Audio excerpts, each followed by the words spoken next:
Bonjour à tous, j'espère que vous allez bien. Je vous retrouve aujourd'hui pour une vidéo réponse aux questions de ma foire aux questions.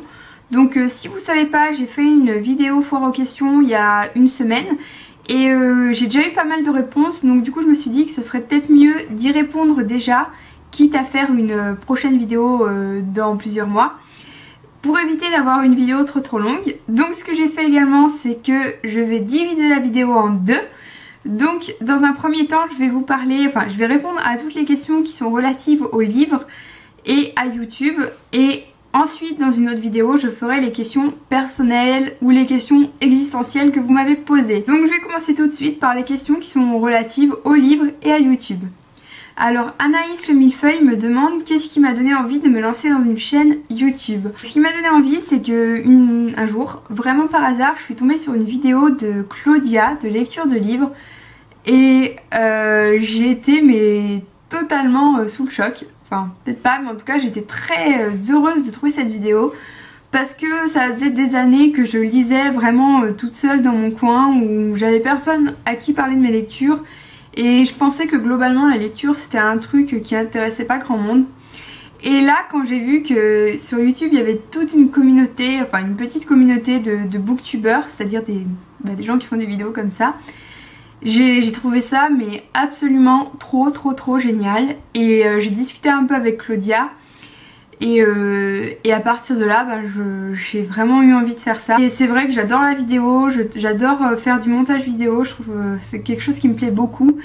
Et je trouve que vraiment c'est un médium qui est super intéressant, on peut faire plein de trucs et ça m'a beaucoup plu. Et comment as-tu perçu les mauvaises critiques et même les insultes sur ta critique de 50 nuances degrés? Alors je sais pas si vous avez remarqué, mais en fait cette vidéo elle n'est plus en ligne, je l'ai mis hors ligne.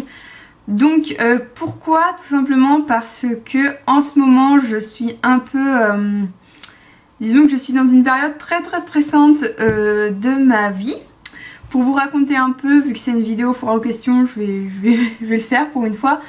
En fait en ce moment j'ai un mémoire à rendre dans 2 mois. Et un mémoire de fin d'études c'est un truc c'est un truc qui me paraît aujourd'hui énorme et qui demande beaucoup de travail, beaucoup de recherche, plein de choses à faire. Et du coup ça me prend beaucoup de temps. Et à côté de ça j'ai des cours donc toute la journée, et le soir je reviens chez moi, je travaille souvent jusqu'à minuit, 11h minuit. Et ensuite je fais souvent une insomnie parce que je suis stressée. Donc j'ai vraiment des journées très fatigantes et surtout très stressantes nerveusement. Et en ce moment j'ai pas trop envie de me sentir heurtée par des commentaires sur cette vidéo. Donc en temps normal je suis surtout surprise par ces réactions. La première fois que j'ai eu un message d'insulte, je me suis demandé pourquoi, en fait j'ai pas compris. Je me suis dit mais pourquoi ils sont insultés comme ça alors que tout ce que je faisais c'était de parler d'un livre et donner mon avis sur ce livre.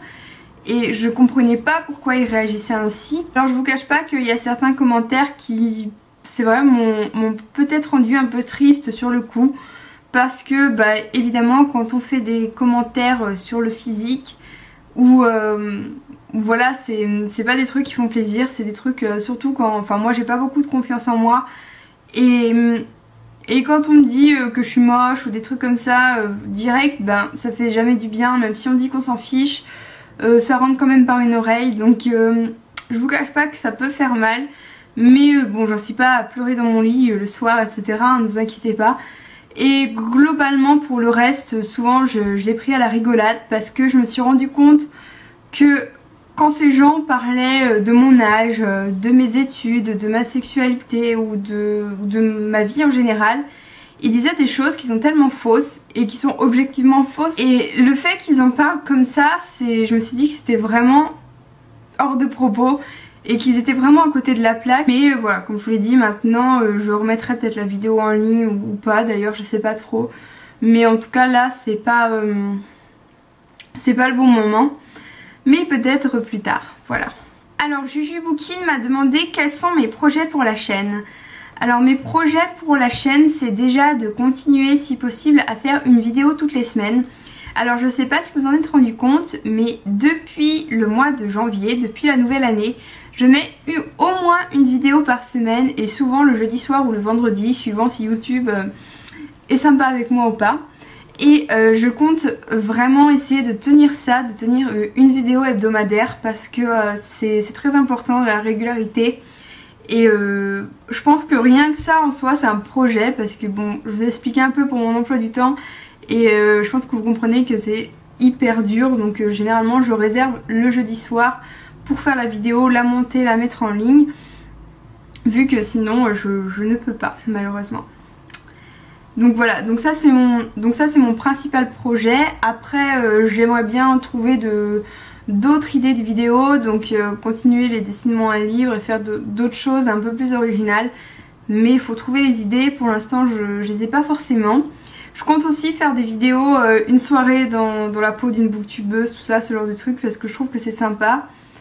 Et bien sûr continuer mes lectures de moments tous les 15 jours normalement.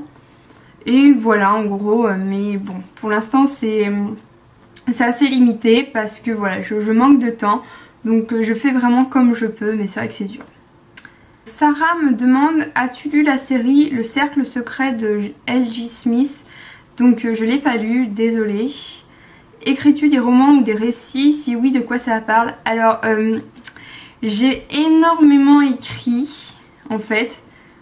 Quand j'étais au collège, au lycée, j'écrivais beaucoup, j'étais sur un forum des jeunes écrivains, donc on s'envoyait des nouvelles, c'était vraiment super chouette.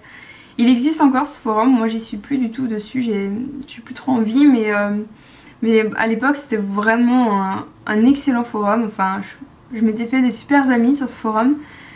Et donc de quoi ça parlait? Au début j'écrivais des trucs, quand j'étais au collège j'écrivais des trucs fantasy en fait. Donc fantasy, fantastique.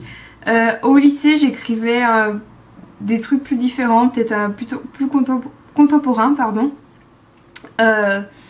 Des trucs assez noirs aussi au lycée, pourtant j'étais pas gothique ni rien du tout, mais j'écrivais des romans noirs, je sais pas pourquoi. Des trucs vraiment très limite gore et tout, je sais pas pourquoi je faisais ça. Et ensuite j'ai écrit un peu des trucs humoristiques. Et en fait ce qui s'est passé c'est qu'un jour j'ai voulu tenter un concours de nouvelles. C'était la première fois. Et donc j'ai envoyé une nouvelle et il se trouve que je l'ai gagnée. Et ça a été vraiment un des plus beaux jours de ma vie. Franchement, de gagner un concours de nouvelles, ça a été merveilleux, très franchement. Et le truc c'est que ça m'a complètement bloquée puisque après le concours de nouvelles je n'ai plus osé écrire. Parce que je crois que je me mets la pression. Et voilà, ça m'a bloqué, j'ai l'impression que ça a élevé la barre de ce que j'attendais de moi. Du coup c'est un peu compliqué maintenant de continuer à écrire, mais j'aimerais beaucoup. Et si je pouvais, dans l'absolu, j'aimerais bien écrire des romans historiques ou plutôt contemporains, je pense. Alors, bonjour Clélia, donc Laure me demande, je voulais savoir si tu as lu la pièce de théâtre, si je ne me trompe, qui s'appelle Macbeth. Alors Macbeth, je vais le prendre à la française pour éviter de me ridiculiser. Je l'ai lu, mais en fait je l'ai lu en anglais quand j'étais en prépa. Et du coup, je ne saurais te dire si j'ai bien aimé parce que comme c'était en anglais, je n'ai pas compris grand chose. Donc voilà. Nour me demande, te souviens-tu du premier livre que tu as lu? Donc oui, le premier livre que j'ai lu c'est Harry Potter de J.K. Rowling.